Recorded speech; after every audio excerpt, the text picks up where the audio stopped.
Okay. Hapa itanipa kuona mpango wangu ukoje, kwamba nina siku 30.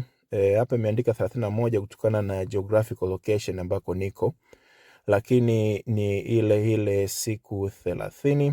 Na kwa chini hapa unaweza ukaona pia mafunzo. Bonyeza alama ya jicho, kwa maana ya jicho ndio hilo, unaweza kutazama video.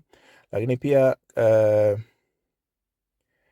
kwa upande wa kuficha hichi kikadi ka kukuonesha mpango wako, bonyeza .3 kisha ficha kadi ya wanachama, yenyewe pia itakuwa imeondoka. Hapa kuna baadhi ya vitu ambavyo tunaviona, vipo vingi.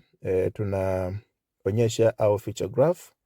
Hii hapa ni graph ambayo itakuwa inakuonesha mauzo yakoje, manunuzi yakoje, madeni ya huduma na matumizi vile hapo. Okay?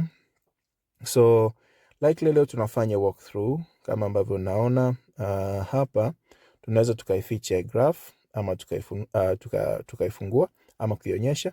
Kwa hiyo hapo utaiona kwa kadiri ambavyo unaendelea kuitumia application. Okay?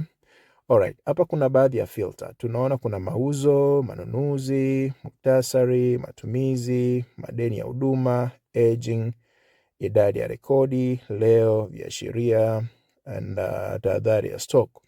Hizo zote ni filter ambazo nazo pia zinahusika na vitu ambavyo tunaviona hapa chini. Okay? Kwa mfano tunaposema aging ya mauzo, mkopo, receivables na vitu vya mfanano huo, vyote vinatokana na hizi filter. Kwa mfano tukizima mauzo, tukazima manunuzi, tukazima muktasari, tukazima matumizi, tukazima madeni, tukazima aging, tukazima idadi ya rekodi, tukazima leo, tukazima viashiria pamoja na tahadhari, utagundua na vitu vyote hapa kwenye screen vimeondoka. Tumebaki tu naonyesha au feature graph, na hii pia tukificha tunaweza kupata eneo kubwa zaidi. Kwa hivyo hizi filter zina maana yake.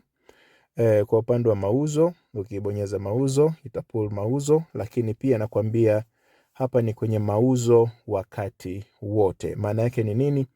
Tangu unapofanya installation ya application mpaka milele.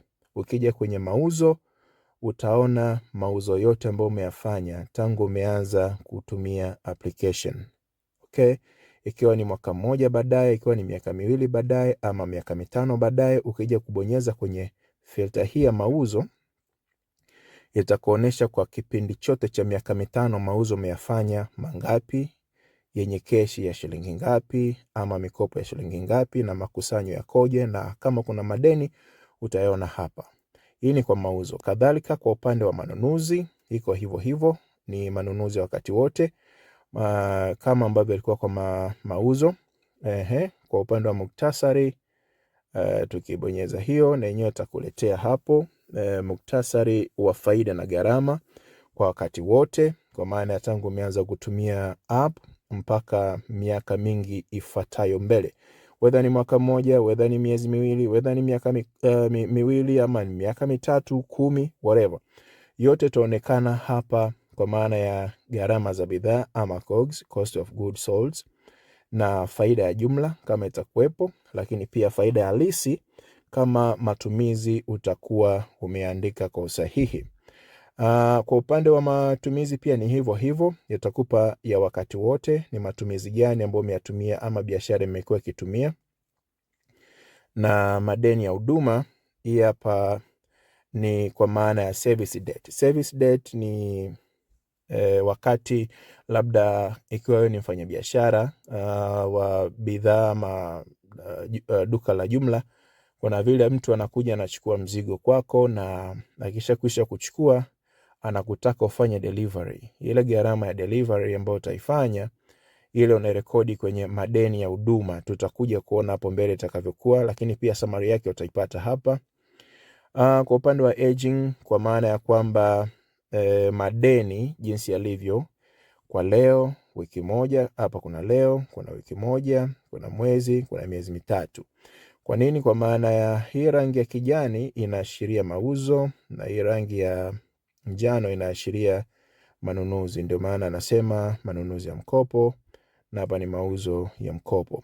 Kwa hiyo tukiangalia mikopo ambayo imekuwepo kwenye biashara, tukitaka kufahamu kwa leo tumekuwa na mikopo ya namna gani, Aidha tumenunua kwa mkopo ama tumeuza kwa mkopo, vitasajiliwa hapa kwa leo, wiki, mwezi na miezi mitatu. Itaonesha summary ya leo au summary ya wiki au summary ya mwezi au summary ya miezi mitatu.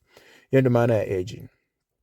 Lakini tofauti na hapo, kija kwenye idadi ya rekodi, unaweza ukatazama kwa maana ya kwamba umefanya mauzo mangapi, manunuzi mangapi, madeni ya huduma mangapi, matumizi mangapi. Tutayaona wakati data zinaendelea kujiingiza humu ndani, wakati unaitumia application ili uweze kuelewa kwa urahisi.